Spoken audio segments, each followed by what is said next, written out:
छानी माता पिता को छोड़कर सत्संग परिसर में आ गए हो तो आप सौभाग्यशाली हो। ऐसा इसलिए कि यहाँ तक आने का जो मार्ग है वो बड़ा कठिन है। अतिशय कृपा जाहि पर होई, अतिशय कृपा जाहि पर होई, पाम देत इह मारग सोई। तुलसी मानस में कह रहे हैं कि सारे संसार के लोगों कान खोल के, आंख खोल के, दिमाग खोल के, हृदय खोल के सुन लो और समझ लो कि मंदिर में जाना, गुरुदेव के पास जाना, संतों के पास जाना, ब्राह्मणों के पास जाना, महापुरुषों के पास जाना, ग्रंथ के पास जाना, सत्संग में जाना, ये आम आदमी के बस की बात नहीं है कि जो चाहे वो चला जाए। नहीं, जब तक परात्पर पुरुष परमात्मा की अहेतु की कृपा नहीं होगी तब तक कोई व्यक्ति मंदिर जा ही नहीं सकता, सत्संग में जा ही नहीं सकता, तीर्थ में जा ही नहीं सकता। महापुरुषों के सानिध्य को प्राप्त करने के लिए वो जा ही नहीं सकता। जाने से पहले परात्पर पुरुष नारायण भगवान की उसके ऊपर कृपा बरसना अत्यधिक आवश्यक है। और जब कृपा बरस जाएगी तो व्यक्ति सत्संग में आ जाएगा। इसलिए तुलसी ने कहा कि अतिशय कृपा जाहि पर हुई, पाँव देत इह मारग सोई। तो आप घर से निकलकर यहाँ आ गए हैं, इसका सीधा सीधा अर्थ ये निकलता है कि आप पर पुरुष परमात्मा की अतिशय कृपा है। और जो नहीं आ पाए हैं जिन कारणों से, इसका सीधा सीधा अर्थ है कि परमेश्वर की उन पर कृपा नहीं है। और जिस दिन कृपा होगी तुम्हारे साथ वो भी आएंगे। और भागवत सुनने के लिए ये कोई सामान्य ग्रंथ नहीं है, ये ऐसा ग्रंथ है कि इस ग्रंथ के संदर्भ में ही जब इसके महत्व को, इसकी विशेषताओं को, इसके वजन को पूछा गया है तो स्वयं शौनकादिक ऋषियों को ब्रह्मा जी का दृष्टांत दे करके सूत जी महाराज समझा रहे हैं इसी भागवत महापुराण के अंदर। कहते हैं सूत जी, शौनकादिक ऋषियों सुनो, मैं आपको ये बात तो बताना ही भूल गया, एक विचित्र बात आपको बताता हूँ। बोले अरे एक बार ब्रह्मा जी को कुछ शंका हो गई। ब्रह्मा जी ने कहा नारायण भगवान ने मुझे जो ग्रंथ दिया, मेरे मानस में उतारा, श्रीमद् भागवत महापुराण, उसके बारे में तो बड़ा है हुल्ला है, ये करता है, ये करता है, ये करता है, ये करता है, इससे ये हो जाता है, इससे हो जाता है, जरा मैं भी तो देखूं। तो वो ब्रह्मलोक में उन्होंने सारे तीर्थों का आवाहन कर लिया, सारे ग्रंथों का आवाहन कर लिया, सारे सत्संगों का आवाहन कर लिया, सारे ऋषि मुनियों का जो आत्मतत्वी लोग थे, जो ऋषि थे, जो वेद वेदांग का उद्घोष करते थे, उनका आवाहन कर दिया। और उनके द्वारा सारे रचित ग्रंथों को, सारे सत्संग इत्यादि को उन्होंने लेके तराजू और एक पल्ले पर रख दिया और दूसरे पल्ले पर ये श्रीमद् भागवत महापुराण रख दिया। तो पुराण वेदता कहते हैं कि ब्रह्मा जी ने देखा कि सारा सत्संग जो है वो जो है एक तरफ, और श्रीमद् भागवत महापुराण का पल्ला जो था वो वजन के कारण नीचे झुका हुआ है। जिस भार में, जिस बात में ज्यादा वजन होता है वो नीचे झुकता है, जो कम वजन का होता है वो ऊपर टल जाता है। तो ये भागवत महापुराण एक ऐसा ग्रंथ है जिसके वजन का कोई मुकाबला ही नहीं है। जो इसका पठन पाठन करते हैं, जो इसका श्रवण करते हैं, जो इसकी कथा में आते हैं, जो बैठते हैं, जो सुनते हैं, जो सुनने का प्रयास करते हैं और जो इसका प्रचार प्रसार करते हैं, तो वो इससे ज्यादा वजनदार और कोई ग्रंथ है ही नहीं। क्योंकि इसमें लीलाधर नटवर नागर नंदा परमात्मा श्री कृष्ण की समस्त लीलाओं का समावेश किया गया है, उनके स्वरूप को समझा गया है।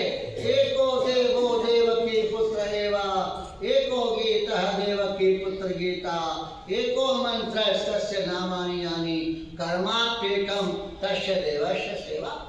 तो इसके अंदर ये सारा का सारा वृत्तांत परमात्मा श्री कृष्ण का है। इसमें सारे अवतारों का साथ साथ वर्णन है। जितने भी 24 के 24 अवतार भगवान के हुए हैं, सभी अवतारों का वर्णन इसके अंदर है। इसके अंदर कई प्रकार के रक्षा कवच हैं, ऐसी ऐसी चीजें हैं जिनका आप पाठ करेंगे तो आपकी समस्याओं का समाधान हो जाएगा। बड़े से बड़े, बड़े से बड़े, बड़े से बड़े मृत्यु भय को बचाने के लिए इसके अंदर गजेंद्र मोक्ष है। बड़े से बड़े संकट को टालने के लिए इसके अंदर राष्ट्रध्यायी है।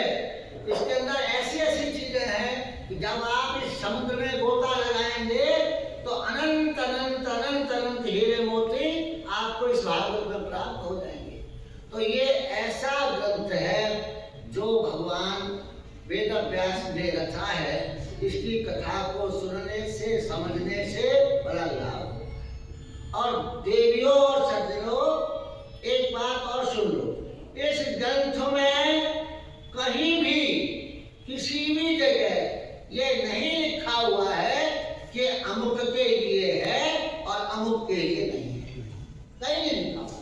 पूरा पढ़ के देखिए, ये तो साफ कहता है सबके लिए खुला है, सबके लिए खुला है मंदिर है ये हमारा, सबके लिए खुला है मंदिर है हमारा, मंदिर है ये हमारा, सबको बुला रहा है मंदिर है ये हमारा, मंदिर है ये हमारा।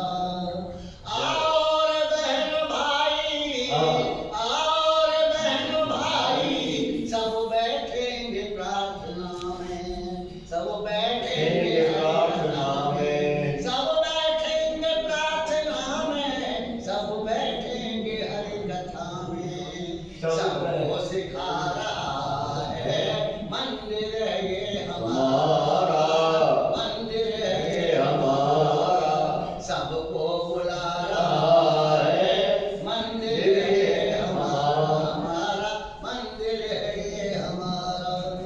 मानव का धर्म क्या है, मानव का धर्म क्या है, मिलती हो शांति जिसमें, मानव का धर्म क्या है, मिलती हो शांति जिसमें, सबको बता रहा है मंदिर है ये हमारा, सबको बुला रहा है मंदिर है हमारा।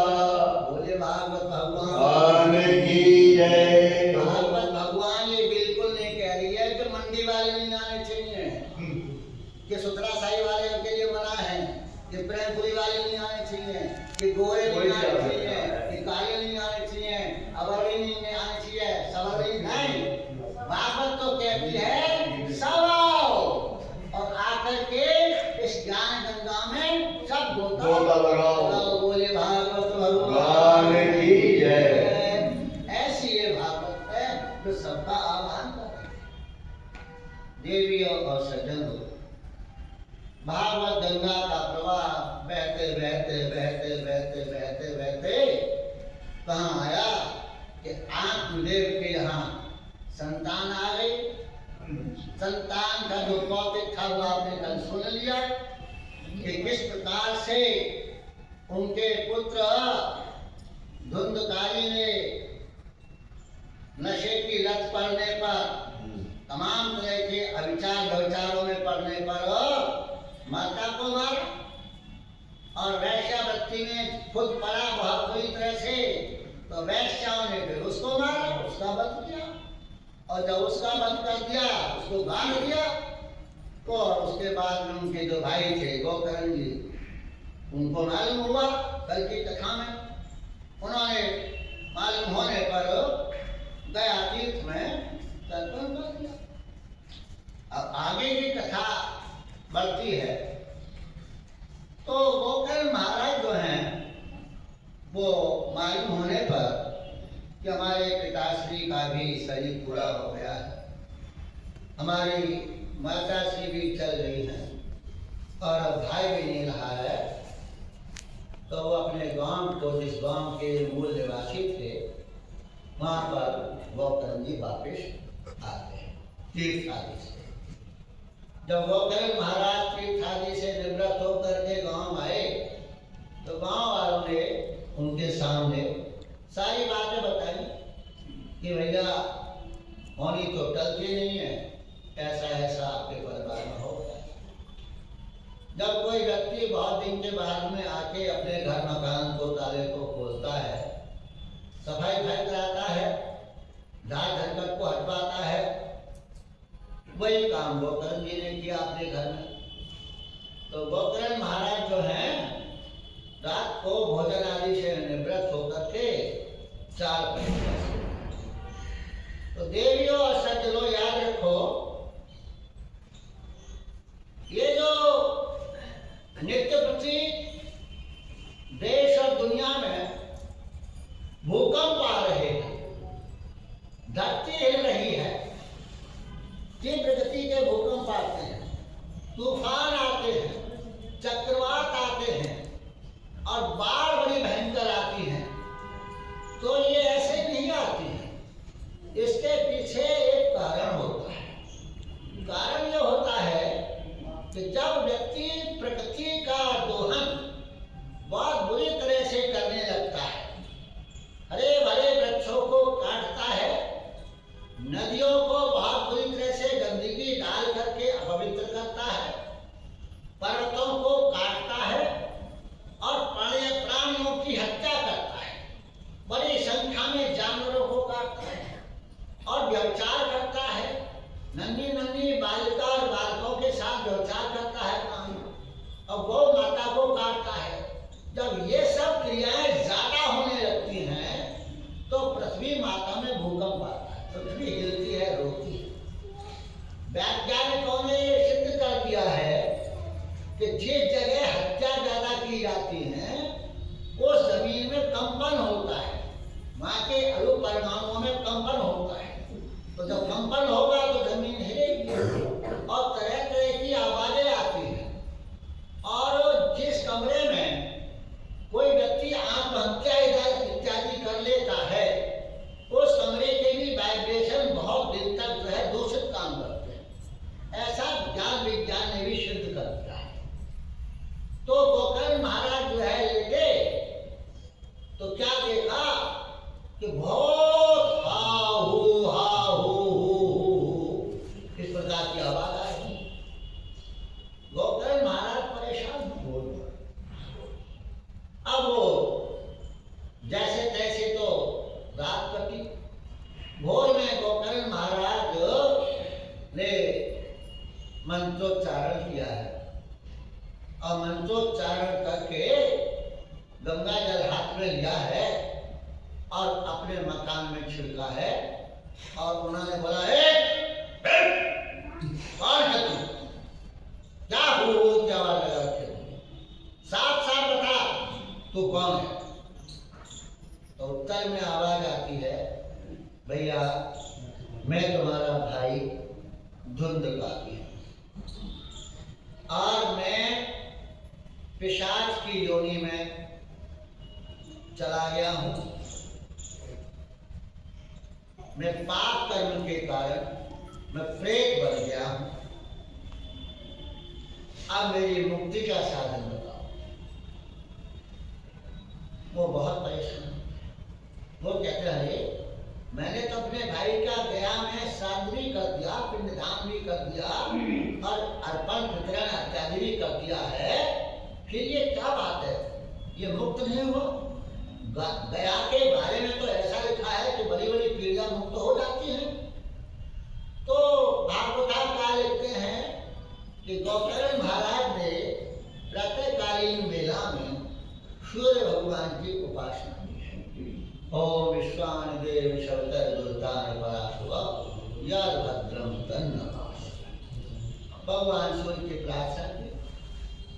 एक सप्ताह तक वो प्रार्थना करते हैं। एक सप्ताह जब भगवान सूर्य की प्रार्थना हो गई तो सूर्य भगवान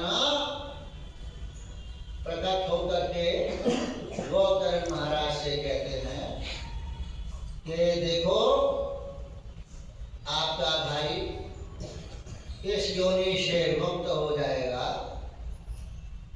हम आपको उपाय बताते हैं। तो उन्होंने उपाय बताया है। देवियों और सज्जनों लोग, जो हमारे पूर्वज, हमारे पुरखे अब जमीन पर नहीं है, हमारी नैतिक जिम्मेदारी बनती है कि हम उनकी जयंती आए या उनकी पुण्यतिथि आए, उन दिनों में और श्राद्ध दिवसों में हमें उनके नाम से कुछ न कुछ दान पुण्य इत्यादि करते रहना। दान पुण्य इत्यादि के बहुत प्रकार हैं। आप आटा दान करें, चावल दान करें, फल दान करें, मुद्रा दान करें, धन दान करें। कहीं मंदिर बन रहा हो, कहीं धर्मशाला बन रही हो, कहीं गायत्री मंत्र का पाठ करने के लिए कोई विशालकाय कोई मंदिर बनाया जा रहा हो, कहीं वेद मंत्रों के लिए मंदिर बनाया जा रहा हो, कहीं यज्ञशाला आदि बनाई जा रही हो, कहीं लोगों के ठहरने टिकने के लिए कोई बहुत बड़ा भवन बनाया जा रहा हो, आप अपनी ओर से अगर परमेश्वर ने आप पर कृपा बरसाई है तो एक कमरे का दान कर दो, आधे कमरे का कर दो, चौथाई का कर दो, 1/10 का कर दो। ज्यादा नहीं है तो बनवाने वालों से कह दो, भैया 2 टन सरिया मेरे यहाँ से आ जाएगी, भैया 2 गज जमीन का पैसा मैं दे रहा हूँ। ज्यादा चैन बढ़िया तो ये है आप वो गुप्त दो, और गुप्त देने की हिम्मत नहीं है तो ये कह दो कि भैया मेरे पिताजी का इसमें नाम डलवा देना, लो 20,000 मैं दे रहा हूँ 1 गज जमीन। तो उससे क्या होगा, आप नोट कर लो, जब तक उस धर्मशाला का जनता जनार्दन लाभ लेगा, जब तक उस पवित्र भूमि में यज्ञादि होते रहेंगे, जब तक उस पवित्र भूमि में भगवान नाम का कीर्तन होता रहेगा, गायत्री मंत्र का पाठ होता रहेगा, हजारों साल तुम्हारी 21 पीढ़ी की पीढ़ियां और 21 आगे की पीढ़ियां, 42 पीढ़ियों की ठेकेदारी तो शास्त्र ले रहा है। उसका सारा का सारा प्रतिफल आपके बुजुर्गों को और आपके आने वाली संतानों को जाएगा। इसलिए मैं विनम्रता पूर्वक यहाँ से प्रार्थना करूंगा कि कहीं वाचनालय बन रहा हो, कहीं पाठशाला बन रही हो, कहीं सरोवर बन रही हो, कहीं सत्संग भवन बन रहा हो, कहीं यज्ञशाला बन रही हो, तो आपकी नैतिक जिम्मेदारी है कि आप अपनी क्षमता के अनुसार उसमें सहयोग करिए, इसका आपको प्रतिफल मिलेगा। ये बहुत बड़ा पुण्य होता है। जब तक उसकी ईंटें रहती हैं, सीमेंट रहता है, जमीन रहती है, उसमें यज्ञ हवन आदि होते हैं, तब तक पुण्य का भागीदार वो प्रत्येक परिवार होता है जिस परिवार के 2 आने उसमें लगे हुए हैं। बोले भागवत भगवान की जय। ये शास्त्र कहता है। अब तो बताओ उपाय क्या है? उपाय ये है कि आप अपने भाई की मुक्ति के लिए जो सर्वोत्तम पुराणों का अग्रदूत है, सारे पुराणों का मुकुट है, वह श्रीमद् भागवत महापुराण की उसे कथा सुना। और जब कथा सुन लेगा तुम्हारा भाई तो वो प्रेत योनि से मुक्त होता है। एक पुस्तक आती है, उस पुस्तक का नाम है पावन प्रसंग। उस पावन प्रसंग पुस्तक के लेखक हैं पूज्य स्वामी अखंडानंद सरस्वती जी महाराज। उन्होंने उसमें एक अपनी कलम से लिखा है सत्य कथा। वह कथा लिखी है जो उनको हनुमान प्रसाद पोद्दार जी ने बताई। अपने साथ बीती हुई घटना पोद्दार जी ने बताया कि मैं बंबई में चौपाटी पर संध्या वंदन कर रहा था, और जिस समय में संध्या वंदन कर रहा था तो मेरे सामने एक बिल्कुल जैसा पतला बांस होता है, बांस जितना पतला एक मनुष्याकार वृत्ति खड़ी हो गई, और मैं उस आकृति को देख के डर गया। तो जैसे मैं डरा तो उसने कहा डरो मत, मैं भूत नहीं हूँ, प्रेत नहीं हूँ, मैं कोई राक्षस नहीं हूँ। फिर आप कौन हो? कि मेरा ये नाम है और मैं प्रेत योनि में चला गया हूँ अपने पाप कर्मों के कारण, अब मैं इससे मुक्ति चाहता हूँ। तो पोद्दार जी ने बताया कि भाई मैं इसमें क्या कर सकता हूँ, कि मैं वर्ग से पारसी हूँ और पारसी संप्रदाय में श्राद्ध की परंपरा नहीं है, तो आप किसी कारण से मेरे पुत्रों को समझाकर मेरा श्राद्ध करा दो तो मैं इस प्रेत योनि से निवृत्त हो सकता हूँ। तो पोद्दार जी ने कहा कि भैया मैं तुम्हें नहीं जानता, तुम्हारे बेटों को नहीं जानता, तुम्हारा शरीर पूरा हो गया है, मैं तुम्हारे पुत्रों को कहाँ जाके क्या बता दूं कि मैं आपको एड्रेस दे रहा हूँ।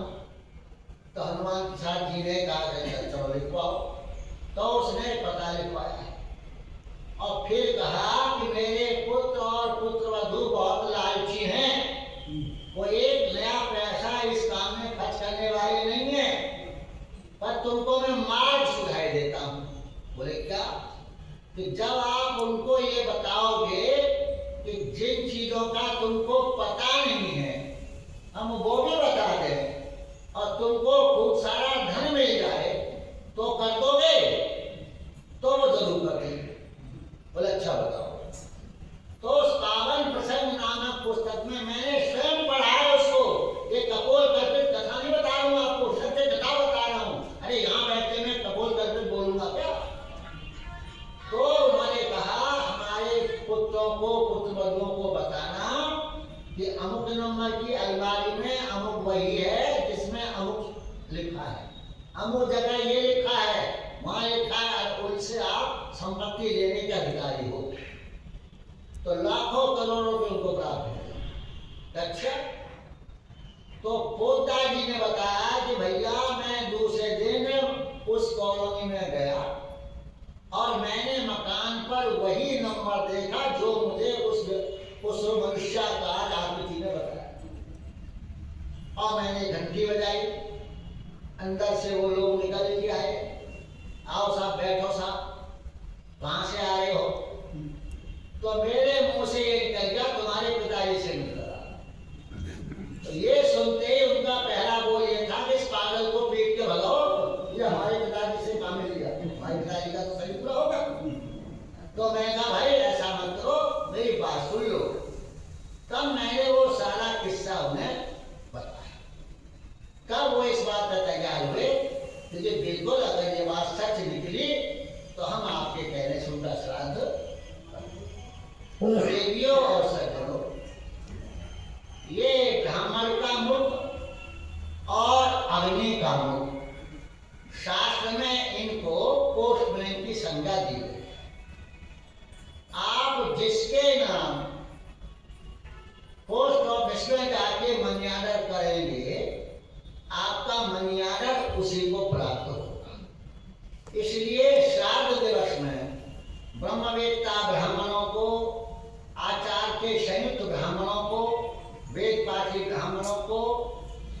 प्रवृत्ति वाले ब्राह्मणों को, वेद वेदांत जानने वाले, पठन पाठन वाले ब्राह्मणों को बुला करके आप जिस अपने पूर्वज के नाम खिलाते हैं उसका खाया हुआ उसी पूर्वज को प्राप्त होता है। इसी प्रकार से यज्ञ करते समय आप जिस देवता का नाम लेके यज्ञ में आहुति डालते हैं, इदम इंद्राय दन्नम, इदम सोमाय दन्नम, इदम भौमाय दन्नम, जिसका नाम लेके आहुति देते हैं वो आहुति उसी को प्राप्त होती है।